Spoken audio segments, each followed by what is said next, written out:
चलिए दोस्तों आगे देखते हैं। चंद्रमा, देखिए आगे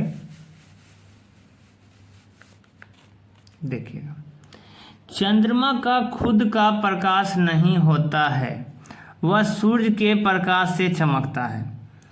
तो इसका मतलब क्या हुआ कि चंद्रमा का खुद का प्रकाश नहीं होता। आपने कभी कभी देखे होंगे कि रात में जो चंद्रमा चमकते रहता है तो हम लोग बोल देते हैं कि चंद्रमा देखो ना चमक रहा है या ऐसा हो रहा है। तो रियल में जो ऐसा होता है, वास्तविक यह है कि चंद्रमा के पास खुद का प्रकाश नहीं होता है, वो सूर्य के प्रकाश से चमकता है। रियलिटी है कि वो सूर्य के प्रकाश से चमकता है, क्योंकि सूर्य एक प्रकार का क्या है ना, एनर्जी गिविंग है, एनर्जी गिविंग बॉडी है, मतलब एनर्जी देने वाला क्या है, एक प्रकार का क्या है, पदार्थ का लीजिए या कोई बॉडी है। तो लेकिन चंद्रमा नहीं है, चंद्रमा उसके प्रकाश से प्रकाशित होता है। तो चंद्रमा एक नॉन ल्यूमिनस बॉडी भी है, ऐसा हम कह सकते हैं। खुद का प्रकाश चंद्रमा के पास नहीं होता है। ठीक है, अब देखिए यहाँ पर, प्रकाश जब वायु या धूल कणों पर पड़ता है तो उसे चारों तरफ विकिरित करता है, जिसे प्रकीर्णन कहते हैं।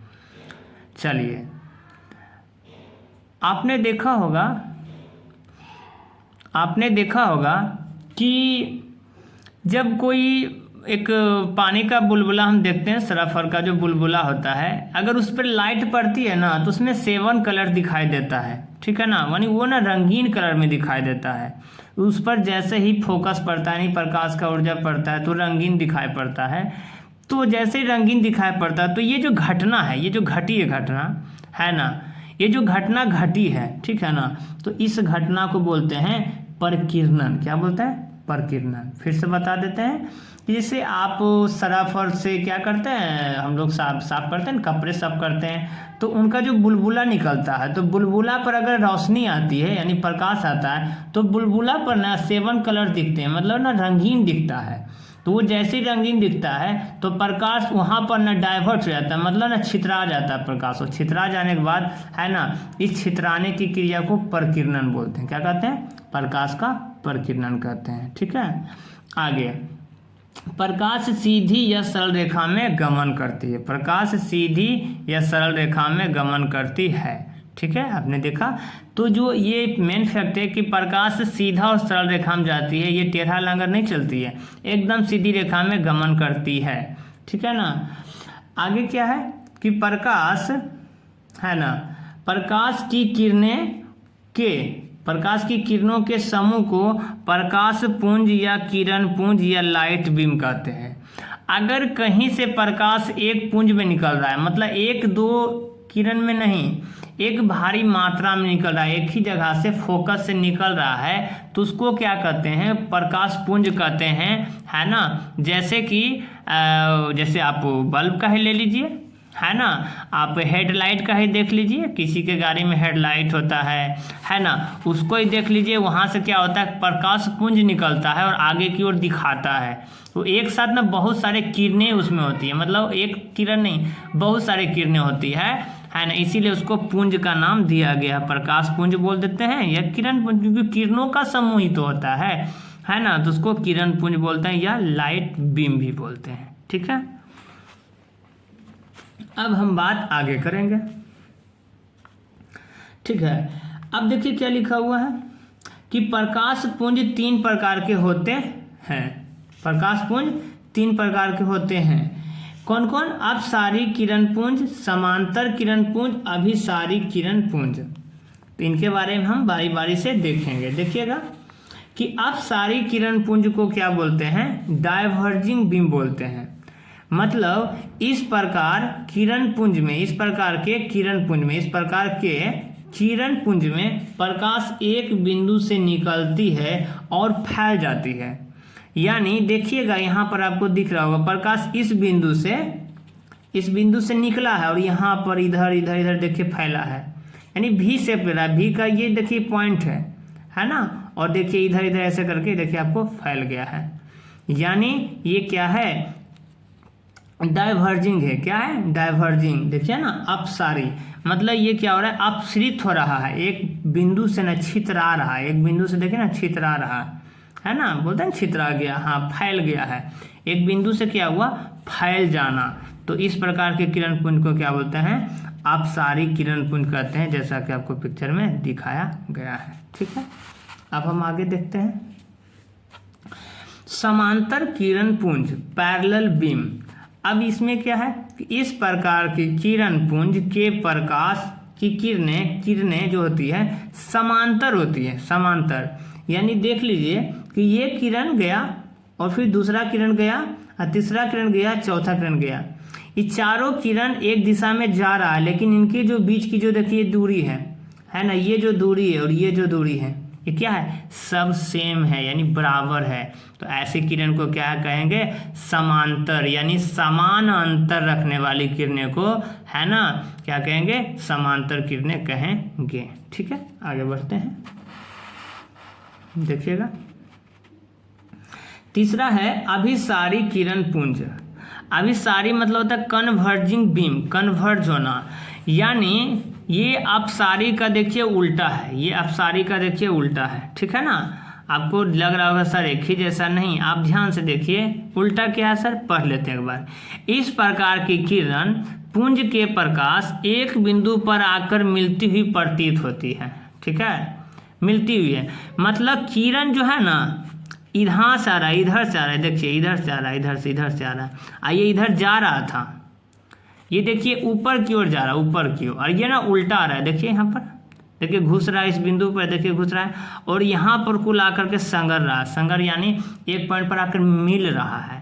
तो जब मिल रहा है तो इसको बोलेंगे अभिसारी किरण पुंज या कन्वर्जिंग बीम बोलेंगे, कि जब कोई किरण है ना, जब कोई किरण पुंज है ना क्या करती है ना, एक बिंदु पर आकर के मिलती है या मिलती हुई प्रतीत होती है, तो उसको क्या बोलेंगे, अभिसारी किरण पुंज। चलिए आगे देखिए क्या है, आगे है पारदर्शी। पारदर्शी का मतलब हुआ वह वस्तु जिससे आर पार देखा जा सकता है उसे पारदर्शी कहते हैं, जैसे कांच, पानी, हवा। अब देखिए पारदर्शी, दर्शी का मतलब होता है देखना, ठीक है ना, दर्शन मतलब होता है ना, दर्शी मतलब दर्शन करने गए हम, तो पार मतलब आर पार, अगर हमको आर पार अगर दिख जाता है तो हम उसको बोलते हैं पारदर्शी, यानी आर पार देखने वाले को क्या करते। हाँ, तो हम बोल रहे थे दोस्तों पारदर्शी, पारदर्शी में कांच होता है, तो कांच का देखिएगा आर पार देखिएगा तो उससे देखा जा सकता है। पानी, पानी में आप चेहरा अपना देखिए तो पानी के आर पार से दिखता है, और हवा, हवा में भी आप आर पार देख सकते हैं, क्योंकि हमारे इन्वायरमेंट में सभी जगह है ना हवा भरा हुआ, फिर भी आर पार दिख रहा है। चलिए अब आगे बात करते हैं पारभासी। पारभासी वह वस्तु जिससे आर पार, अच्छा एक यहाँ ऊपर में छूट गया दोस्तों, अपारदर्शी। अपारदर्शी में क्या लिखा हुआ, वस्तु जिससे आर पार नहीं देखा जा सकता है, जैसे लकड़ी, लोहा, पत्थर। अपारदर्शी, तो अब देखिए पहले पारदर्शी में देखा जा सकता था, तो अपारदर्शी में देखा नहीं जा रहा है, ऐसा क्यों, क्योंकि इसमें अ लग गया। अ जो होता है किसी चीज को निगेटिव सेंस देता है दोस्तों, यानी पारदर्शी का उल्टा अपारदर्शी हुआ। अगर इसमें पारदर्शी में दिख रहा था, अपारदर्शी में नहीं दिखेगा, ये तो आप समझ गए। इसको डिफिनेशन में कैसे लिखेंगे, तो देखिए कोई वस्तु में क्या है आर पार नहीं दिखता है, तो लिखेंगे वह वस्तु जिससे है ना आर पार है ना नहीं देखा जा सकता है, तो वह वस्तु को अपारदर्शी कहते हैं, जैसे लकड़ी, लोहा, पत्थर, कागज, किताब, पेन, कुछ भी देखिएगा है ना, वो आपको नहीं आर पार उसमें नहीं दिखाई देगा, तो उसको बोलते हैं अपारदर्शी। अब यह है पारभासी, क्या है दोस्तों, पारभासी। तो देखिए वह वस्तु जिससे आर पार देखने पर आभास होता है या नाम मात्र का दिखाई पड़ता है, जैसे घिसा हुआ कागज, घिसा हुआ कांच, तेल लगा हुआ कागज, ट्रेसिंग पेपर, दूध, घना, धुआं। अब देखिए क्या है पारभासी, इसी से हम डिफिनेशन निकालेंगे दोस्तों, देखिएगा कैसे। पारभासी का मतलब हुआ कि आर पार का हमको आभास हो रहा है, वह वस्तु जिससे आर पार देखने पर, मतलब आर पार देखते हैं तो हमको कुछ आभास हो रहा है, आई मीन एग्जैक्ट हम नहीं बता सकते हैं, हमको थोड़ा थोड़ा अनुभव हो रहा है, आभास हो रहा है कि हाँ ऐसा ऐसा वस्तु है, तो उस वस्तु को क्या बोलेंगे पारभासी, क्योंकि उससे हमको आभास हो रहा है थोड़ा थोड़ा, तो उसको बोलते हैं पारभासी। तो वो सर कैसे, जैसे घिसा हुआ कांच, कांच है, अभी यहाँ पर साफ सुथरा कांच की बात अपन बता रहे थे, जो घिसा नहीं है, कांच एकदम सिंपल है, कोई भी कांच ले लीजिए, लेकिन वो घिसा ना होना चाहिए। लेकिन अगर ये घिसा हुआ कांच है तो आपका चेहरा ना धुंधला धुंधला दिखेगा, अगर आप उसमें चेहरा देखते हैं तो, है ना। तेल लगा हुआ कागज, आप देखिए कागज पर तेल गिर जाता है तो उसके जो उस साइड लिखा हुआ अक्षर होता है ना, दोनों तरफ में देखिएगा, दोनों का दोनों तरफ देखिएगा, उधर से देखिएगा तो इधर का दिखेगा, इधर का देखिएगा तो उधर का दिखता है, आप देखे होंगे। तो ये क्या हुआ, पारभासी का एग्जाम्पल है। ट्रेसिंग पेपर कितना पतला होता है ना, तो उससे कुछ कुछ दिखाई दे सकता है, नाम मात्र का। दूध देखिए, दूध में भी अपना चेहरा कुछ कुछ दिखाई देता है, लेकिन पानी इतना तो नहीं दिखाई देता है, तो इसीलिए ये धुंधला दिखाई देता है, इसलिए इसको बोल रहे आभास हो रहा है, लेकिन क्या है, सही है या गलत है, एग्जैक्ट नहीं बता सकते हैं। चलिए अब हम आगे बढ़ते हैं। मेरा अगला पॉइंट है प्रकाश का परावर्तन। ठीक है, तो पढ़िए। प्रकाश जब किसी वस्तु से टकराकर वह अपनी ही दिशा में लौट जाती है या लौट जाने को ही प्रकाश का परावर्तन कहते हैं। इसका क्या मतलब है दोस्तों, तो देखिए समझिएगा कि अगर ये सतह है, ठीक है ना, दिख रहा होगा, अगर ये सतह है तो यहाँ से कोई किरण आई, ठीक है, इस सतह पर टकराई और इधर ऐसे करके मूव हो गई, तो देखिए आई और गई, मतलब ऊपर से आई ऊपर चला गई, है ना। तो ये क्या है, सतह था ऐसे करके, और ये क्या था, सतह था, ये देखो, है ना, परावर्तक सतह, यहाँ से किरण आई ऐसे घुसी और यहाँ से ऐसे करके निकल गई, तो इसको बोलते हैं प्रकाश का परावर्तन। ठीक है, चलिए अगला स्लाइड देखते हैं, है ना। चलिए दोस्तों अगला स्लाइड हम नेक्स्ट टाइम देखेंगे, तब तक के लिए, है ना। हाँ दोस्तों, इसका जो PDF है ना, इसका जो PDF है, अगर आप स्क्रीनशॉट लेने में थोड़ा सा असमर्थ हैं, देख नहीं पा रहे हैं या पूरा एक बार में नहीं आ रहा है, तो आप हम इसको, है ना, अपने YouTube चैनल पर अपलोड कर देंगे, आप वहाँ से, है ना, देख करके नोट्स बना सकते हैं। इससे क्वेश्चन बाहर नहीं आएगा दोस्तों, है ना। तो ये मेरा छोटा सा प्रयास है दोस्तों, अगर इससे आपको थोड़ी सी भी मदद मिलती है, आपको लगता है कि इसमें मेहनत किया गया है और ये हमारे काम का है, तो कृपया आप हमारे चैनल को लाइक सब्सक्राइब जरूर करें, और अगले स्लाइड के लिए, है ना, आप इंतज़ार कीजिए, है ना, हम आपको कंटिन्यू वीडियो प्रोवाइड करते रहेंगे। तब तक के लिए हमें इजाज़त दीजिए। जय हिंद, जय भारत। हाय फ्रेंड्स, मैं राज और आपका राज टीचिंग में स्वागत है। पिछले क्लास में हमने फिजिक्स का प्रथम चैप्टर का पहला स्लाइड देख लिया था दोस्तों, जिसमें हम फैक्ट्स को पढ़ा रहे हैं। अगर आप ये फैक्ट्स पढ़ लेते हैं, इससे भी आपका 95% तक कवर हो जाएगा, है ना। 95 से भी ज़्यादा, 100 के आसपास, है ना, 100 के आसपास कवर हो जाएगा दोस्तों, क्योंकि हम एक एक पॉइंट को बारीकी से छाट कर लिख लिए हैं, और आपको हम, है ना, संक्षेप के माध्यम से एकदम, है ना, डिटेलिंग करते हुए पढ़ाएंगे। क्योंकि अगर आप वहाँ पढ़ लिए तब तो और अच्छी बात है, नहीं पढ़ें तो आपका ये रिवीजन हो जाएगा, इससे आपका क्वेश्चन बाहर नहीं आने वाला है दोस्तों, है ना, ये मेरा श्योरिटी है ना। तो आइए हम शुरुआत करते हैं, है ना, बारी बारी से पढ़ते हैं। क्या है दोस्तों, देखिएगा, देखिए दर्पण, क्या है, दर्पण। अब दर्पण के बारे में थोड़ा देख लेते हैं कि दर्पण क्या होता है। जब किसी कांच के एक भाग को चांदी की पतली परत से रंग या पेंट की जाती है तो उसे दर्पण कहते हैं। यानी दर्पण एक कांच का टुकड़ा होता है दोस्तों, समझाने के लिए आप समझिए मेरी बात को। दर्पण एक कांच का टुकड़ा होता है, तो कांच का टुकड़ा को यदि एक साइड जो होता है, एक साइड अगर ये चांदी की पतली परत से पेंट कर दिया जाता है या किसी भी तरह का पेंट कर देते हैं, ठीक है ना, तो क्या होता है, वो दर्पण में तब्दील हो जाता है। ठीक है, तो आप अगर दर्पण कभी देखे होंगे टूटा हुआ फूटा हुआ, तो आपने देखा होगा कि एक साइड उसका ना रंगीन होता है, रंगीन मतलब रंगा हुआ होता है। ठीक है, आगे अब हम पीछे आपको समझाए थे परावर्तन, प्रकाश का परावर्तन। तो हम परावर्तन के नियम हैं जो 2 होते हैं नियम, ठीक है ना। तो प्रकाश का परावर्तन के दो नियम हैं, तो पहले इसको देख लेते हैं दोस्तों, क्या होता है परावर्तन। ठीक है, प्रकाश की किरण किसी सतह पर पड़कर जिन नियमों का पालन करते हुए उस सतह से परावर्तित होती है, उन नियमों को परावर्तन का नियम कहते हैं।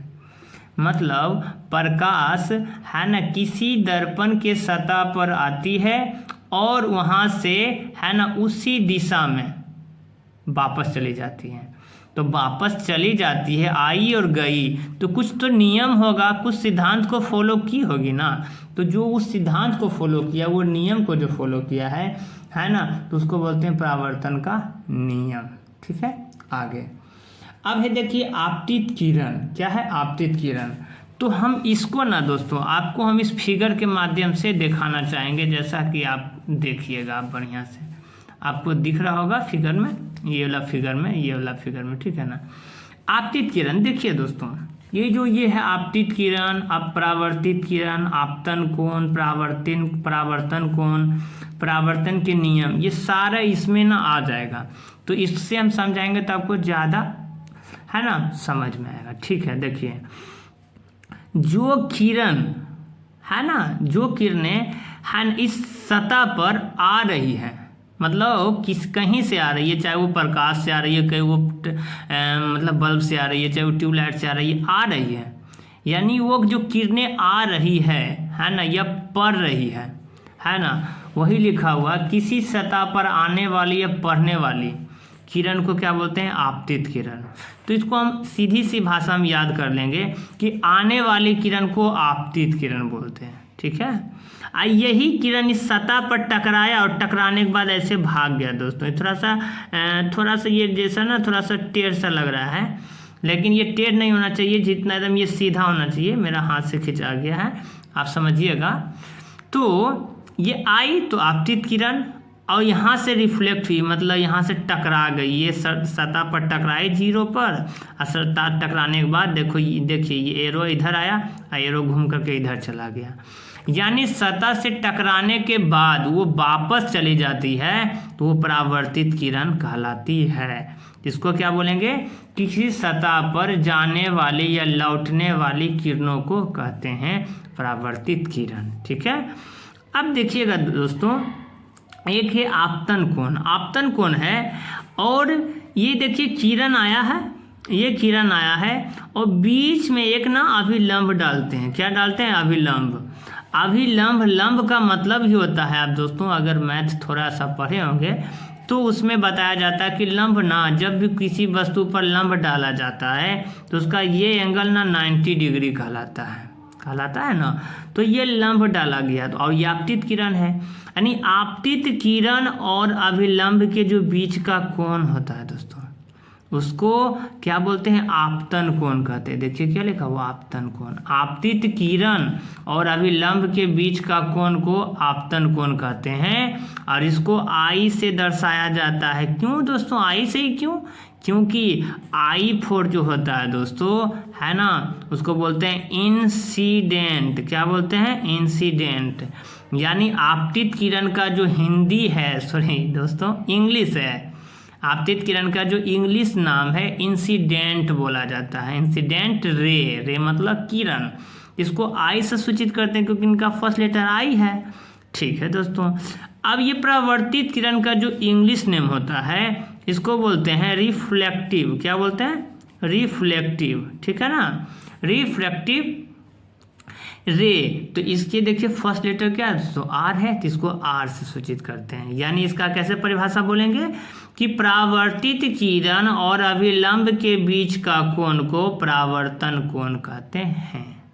ठीक है, चलिए ये परावर्तन कोण हो गया। अब परावर्तन के नियम क्या है दोस्तों? तो देखिएगा, आपतन कोण परावर्तन कोण के बराबर होता है, यानी आपतन कोण परावर्तन कोण के बराबर होता है, परावर्तन कोण आपतन कोण के बराबर होता है, ऐसा भी कह सकते हैं। आपतित किरण और परावर्तित किरण तथा आपतन बिंदु पर डाला गया लंब अभिलंब तीनों एक ही समतल में होते हैं। अब देखिए, आप देख सकते हैं कि ये आपतित किरण है, दिखा दोस्तों, ये परावर्तित किरण है, है ना। ये अभिलंब है, तो देख सकते हैं ये क्या है, एक ही सतह के ऊपर ना तीनों चीज़ है ना। तो यही तो लिखा हुआ है कि आपतित किरण, परावर्तित किरण और आपतन, है ना, और अभिलंब, यानी ये क्या है, आपतन बिंदु है, ये आपतन बिंदु है। ये देखिए जीरो जो दिखा रहा है ये आपतन बिंदु का दिखा रहा है। तो ये आपतित किरण और परावर्तित किरण और आपतन बिंदु पर डाला गया अभिलंब, ये जिसको अभिलंब n से सूचित कर रहे हैं, है ना। तो ये तीनों क्या है दोस्तों, एक ही सतह में है। तो ये लाइन खत्म हो गया। अब कह रहे हैं आपतन कोण परावर्तन कोण के बराबर होता है। दोस्तों अगर ये कोण 30 डिग्री का है, मान लीजिए ये कोण 30 डिग्री का है ना, दिख रहा होगा। अगर ये कोण 30 डिग्री का है तो पक्का ये कोण भी 30 डिग्री का होगा। अगर ये 45 हो जाएगा तो ये भी 45 होगा। इसका यह मतलब हुआ कि अगर आपतित किरण 45 डिग्री से कोण बना करके अगर ये आ रही है ना, अभिलंब से, तो ये जाएगी भी 45 बना करके, ठीक है। तो ये नियम था दोस्तों, आपको है ना हल्का कुछ महसूस हुआ होगा आराम से। तो हम अब आगे पढ़ते हैं, ठीक है, देखते जाइएगा। अब देखिए क्या है दोस्तों, समतल दर्पण पर लंबवत पड़ने वाली प्रकाश की किरण परावर्तन के बाद उसी पथ पर लौट जाती है। अब ये समतल दर्पण की बात आ रही है, ठीक है। अब हम दर्पण की ओर आ चले हैं, क्योंकि दर्पण ऊपर में हम बता चुके हैं कि दर्पण एक कांच का टुकड़ा होता है जिसका एक साइड को रंग दिया जाता है और एक सतह को जहाँ पर खाली रखा जाता है उसी से हम चेहरा यानी हम अपना किरण को भेजते हैं तो वो रिफ्लेक्ट होता है, यानी वही दर्पण कहलाता है। तो कह रहा है समतल दर्पण पर लंबवत पड़ने वाली प्रकाश की किरण परावर्तन के बाद उसी पथ पर लौट जाती है। इसका कहने का यह है मतलब, ध्यान से देखिएगा दोस्तों, कि अगर ये कोई सतह है, देख रहे हैं आप, ये अगर सतह है कोई, तो अगर ये लंबवत आ रही है एकदम सीधा, ये लाइन सीधा है, ऐसे आ रही है ऐसे, तो परावर्तन हो गई तो इसी लाइन पर चल जाएगी, ये इधर नहीं जाएगी। जैसे यहाँ दिख रहा है आपको, इधर नहीं जाएगी, ये इसी लाइन पर आई, है ना। मान लीजिए ऐसे घुसी, है ना, ये सतह था ऐसे ऐसे करके, है ना, और इसी लाइन से ये वापस होकर के उसी लाइन में चल जाएगी। तो देखिए लंबवत नहीं हुआ दोस्तों, इधर से भी 90 डिग्री बन रहा है, ठीक है। अब हम आगे देखते हैं प्रतिबिंब, इमेज। प्रतिबिंब का इंग्लिश इमेज होता है। जब किसी बिंदु स्रोत से आती प्रकाश की किरणें परावर्तन के बाद जिस बिंदु पर मिलती है या मिलती हुई प्रतीत होती है उस बिंदु स्रोत को प्रतिबिंब कहते हैं। अब देखिए क्या है दोस्तों, जहाँ किसी भी बिंदु स्रोत से जब कोई किरणें आ रही है ना, जब किसी बिंदु स्रोत से, है ना, कोई भी किरण आ रही है तो कहीं तो रिफ्लेक्ट होगा। और जहाँ पर रिफ्लेक्ट हो रहा है ना, यानी जहाँ पर से रिफ्लेक्शन हो रहा है तो वो रिफ्लेक्शन कहीं पर आके मिलेगा दोस्तों। तो या तो मिलेगा या तो नहीं मिलेगा, ऐसा फील होगा कि हाँ मिल रहा है, लेकिन या तो मिलेगा, है ना, या तो नहीं मिलेगा। जिसको नहीं मिलेगा का मतलब है प्रतीत हो रहा है, मतलब ऐसा हमको कल्पना हो रहा है, तो उस बिंदु को क्या कहते हैं, प्रतिबिंब कहते हैं, ठीक है। देखिएगा दोस्तों, अब जैसे इसको हम समझाने के लिए अगर हम कह दे दोस्तों कि प्रतिबिंब सर नहीं समझे क्या होता है, तो आप समझिएगा। यहाँ पर हम छोटा सा फिगर यहाँ पर हम बना रहे हैं, यहीं पर बना देते हैं, समझिएगा। देखिए दोस्तों ये क्या है ना, कोई ये दर्पण है, जैसे देखिए बाहर दर्पण है, मतलब बाहर क्या पेंट किए हैं, तो ये हो गया अवतल दर्पण। ये देखिए किरण है, ये क्या है, मध्य बिंदु होता है इसका, मुख अक्ष। यहाँ से देखिए दोस्तों किरण घुसा, यहाँ से देखिए किरण घुसा, ये किरण ना ऐसे हुआ और ये किरण ऐसे हुआ। देखिए इस पॉइंट पर आके किरण ये, है ना, टकरा गया। देखिए दोस्तों ऐसे, तो ये जो बिंदु पर जी टकराया है, इस बिंदु पर, ये इस बिंदु पर, है ना, दिख रहा होगा आपको, है ना, ये बिंदु पर जो टकराया है इसी बिंदु को क्या बोलते हैं, यहाँ पर ये क्या बनेगा, इमेज बनेगा दोस्तों, इमेज। जहाँ पर टकराया है या मिला है, देखिए ऐसे कट गया, कटने पर मिला है, तो इस बिंदु पर क्या होगा, इमेज बनेगा। प्रतिबिंब दो प्रकार के होते हैं, पहला वास्तविक, दूसरा वर्चुअल या आभासी या काल्पनिक बोलते हैं। तो वास्तविक और आभासी, तो सर ये वास्तविक आभासी क्या होता है, तो समझिए। अभी हम आपको ये बताए हैं किरण, ठीक है ना, ये बता दिए हैं। अब आपको दिख रहा है कि यहाँ से परिवर्तन होने के बाद ये लाइन जो है एकदम आया है, देखिए दिख भी रहा है कि हमको कटा है।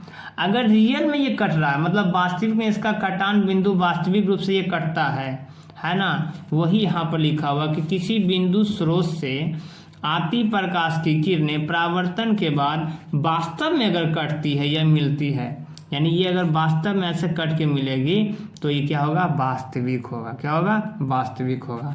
और आभासी की बात करें तो क्या होगा दोस्तों, तो देखिएगा ये क्या है, मेरा उत्तल दर्पण है। क्या है, मेरा उत्तल दर्पण है। ये मुख छुआ दोस्तों, यहाँ से किरण घुसा दोस्तों, यहाँ से किरण घुसा और यहाँ से किरण घुसा, लेकिन यहाँ पर ये जो पॉइंट है यहाँ पर ऐसे से करके, ऐसे से करके है ना, यहाँ पर लग रहा है दोस्तों कि मिल रहा है, लेकिन ये किरण हमको यहाँ तक गया। ये किरण देखिए डॉटेड लाइन से दिखाया गया है, डॉटेड लाइन से। तो ये डॉटेड लाइन से जो दिख रहा है, ये आपको दिख रहा होगा डॉटेड लाइन से, ये जो डॉटेड लाइन है यहाँ पर आपका इमेज बन रहा है, इमेज है ना।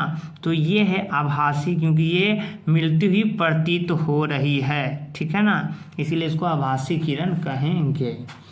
अब कहता है दोस्तों कि अगर वास्तविक प्रतिबिंब हमेशा उल्टा होता है, कि अगर आपका कहीं पर भी वास्तविक प्रतिबिंब बन रहा है तो उल्टा दिखता है, उल्टा उल्टा यानी लेफ्ट का राइट दिखेगा, जैसा कि आप कहीं भी देखेंगे होंगे। अगर आभासी प्रतिबिंब बनेगा तो हमेशा सीधा बनता है। क्या बनता है दोस्तों, सीधा बनता है। चलिए आगे देखिएगा। समतल दर्पण में वस्तु की दूरी तथा प्रतिबिंब की दूरी बराबर होती है। देखिए दोस्तों, अगर कोई समतल दर्पण है, मान लीजिए यहाँ आपको नहीं दिख रहा होगा, यहाँ अगर मान लीजिए कि अगर ये कोई समतल दर्पण है, ठीक है ना दोस्तों, तो अगर ये वस्तु यहाँ पर आई है तो ये वस्तु यहाँ से जो गई तो इसकी जो दूरी होगी यहाँ से यहाँ पर, तो इसकी यहाँ से यहाँ तक की दूरी, ये तो ज़्यादा विशेष रखा गया, यानी कहने का मतलब है कि इधर जितना दूरी होगी इधर भी उतना ही दूरी होगी। यानी समतल दर्पण सम मतलब ही होता है दोस्तों, सम मतलब बराबर, यानी जो वस्तु की दूरी होगी u है ना, u जो दूरी होगी यही v क्या होगी, बराबर होगी, यानी u इक्वल टू v होगी दोस्तों। समतल दर्पण के लिए बात किया जा रहा है। आगे देखिए क्या लिखा हुआ है कि समतल दर्पण, ये तो बता दिए, समतल दर्पण द्वारा प्रतिबिंब आभासी एवं वस्तु के बराबर एवं जितना दर्पण के आगे रहता है उतना दर्पण के पीछे रहता है। यानी दोस्तों कि समतल दर्पण से जो प्रतिबिंब बनेगा है ना, वो वस्तु के बराबर होगा, यानी जितना वस्तु के आगे, अभी यही तो बता रहे हैं हम ना, कि ये जितना वस्तु इस कटान बिंदु के इधर होगा जो दूरी होगी, तो कटान बिंदु के इधर भी उतने दूरी होगा। इधर जितना आगे बनेगा उतना पीछे बनेगा, जितना पीछे बनेगा उतना आगे बनेगा, यानी किसी भी तरह से वो बराबर होगा। ठीक है दोस्तों। आगे अब हम बात करेंगे गोलीय दर्पण। ठीक है दोस्तों, अब देखिए आगे बढ़ा चुके हैं, है ना। गोलीय दर्पण, तो गोलीय दर्पण के बारे में क्या लिखा हो कि गोलीय दर्पण किसी खोखले गोले का एक भाग होता है। गोलीय दर्पण किसी खोखले गोले का एक भाग होता है। अब गोलीय दर्पण है दोस्तों, तो आप पहले ये समझ जाइए, दर्पण को यहाँ भूल जाइए आप। गोलीय यानी गोला, गोलीय यानी गोला जो खोखला होगा। क्या होगा? खोखला। तो हम लोग बचपन में प्लास्टिक का अगर आप गेंद देखे होंगे, है ना, अगर वो कांच का रहे और बीच में खोखला रहे, तो अगर बीच से अगर उसको दो बार में उसको मान लीजिए कि हम क्या करें कि बीच से काट दें, ठीक है ना, तो दो भाग मिल जाएगा। तो वो खोखला जो दोनों क्या है, शीशा है या जो भी कांच का है खोखला गोला, उसको दो भाग में अगर हम काट के हटा दें तो एक भाग में, ठीक है ना, एक भाग को अगर उसका बाहर भाग में क्या कर दें, देखिए लिखा है ना, एक भाग में अगर उसका बाहरी भाग में क्या करें, पेंट कर दें, तो वो अवतल दर्पण बन जाएगा। और एक भाग को अंदर की ओर पेंट कर दें, देखिए लिखा है ना, अंदर की ओर रचित करने पर, तो वो उत्तल दर्पण बन जाएगा। ठीक है। तो आपको जैसा कि इस फिगर में आपको दिख रहा होगा, देखिए हम बारी बारी से आपको दिखाई देते हैं सारा, है ना। अब देखिए आप, अब बढ़िया से देख सकते हैं, ठीक है ना। आप बढ़िया से आप देखिए, आपको दिख रहा होगा। ठीक है दोस्तों, देखिए ये जो आपको दिख रहा है ये जो है गोला है, मान लीजिए ये गोला है, यहाँ पर देखिएगा ये गोला है ना दोस्तों, ये गोला। अगर इसको ब्रिज से ऐसे करके तोड़ दिया जाए, ठीक है, ब्रिज से इसको, ठीक है, इसको तोड़ दिया जाए तो देखिए एक भाग हमको इधर मिलेगा और एक भाग हमको इधर मिलेगा। तो देखिए इसको ऐसे अगर बढ़ाएंगे ऐसे से करके तो देखिए वो गोला बन रहा है ना। अगर इसको हम बढ़ा देते देखिए वो गोला बन रहा है ना। तो देखिए इसको अंदर है, ये गोला का अंदर, इसको तो क्या कहें अंदर रचित किए हैं तो उत्तल दर्पण बना है। और गोला है ये देखिए, इसको तो बाहर पेंट किए हैं तो ये अवतल दर्पण बना है। यही तो हम डिफिनेशन में बताएं कि गोलीय दर्पण का अगर बाहरी भाग क्या कर दिया जाए, पेंट कर दिया जाए तो अवतल दर्पण बनेगा, है ना। अवतल दर्पण यहाँ पर आपको फिगर में दिख रहा होगा, है ना, देख लीजिए थोड़ा सा है, देखिए शायद दिख रहा होगा आपको। अवतल दर्पण अगर अंदर में पेंट करेंगे, है ना, तो क्या बनेगा दोस्तों, उत्तल दर्पण बनेगा। ठीक है, अब एक फैक्ट है जो देख लीजिएगा, गोलीय दर्पण में फोकस दूरी वक्रता त्रिज्या की आधी होती है। इसका फॉर्मूला है F = R/2, R = 2F। इसी को जब 2 से इधर गुना करेंगे तो 2F हो जाएगा, इधर R हो जाएगा।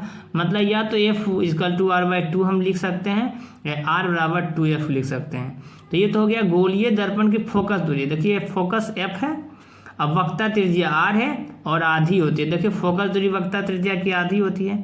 ये तो ऐसे भी बोल सकते हैं। अगर हम चाहें तो दूसरा भाषा में कैसे बोल सकते हैं कि ये जो वक्रता त्रिज्या है ये फोकस दूरी की दुगनी होती है, क्योंकि 2 लिखा हुआ दोस्तों, क्या लिखा हुआ 2। ठीक है दोस्तों, तो आज हम यहीं तक रहेंगे दोस्तों। इसका जितने ये जो PDF है, PDF फॉर्म अपने YouTube चैनल पर है ना, लिंक दे देंगे, आप वहाँ से आप डाउनलोड कर सकते हैं और अपनी तैयारी को बेहतर बना सकते हैं, है ना। तो दोस्तों ये मेरा अपना फैक्ट था। आशा है कि आप इसको देखे हैं, बहुत बढ़िया से पढ़े हैं, इससे आपको काफ़ी मदद मिलेगी। ठीक है दोस्तों, आप हमारे चैनल पर लगे रहिए और बने रहिए और चैनल को लाइक सब्सक्राइब करना ना भूलें, ताकि आपको ये फैक्ट जो है एकदम जो रामबाण है इससे बाहर कुछ आने वाला है नहीं दोस्तों, इसके अंदर ही आएगा, क्योंकि हम मेहनत किए हैं। ठीक है, तो आज तक हम यहीं रहेंगे। अब हमको मिथिलेश को इजाज़त दीजिए। ठीक है दोस्तों, तो मिलते हैं नेक्स्ट वीडियो में। तब तक के लिए जय हिंद एंड जय भारत।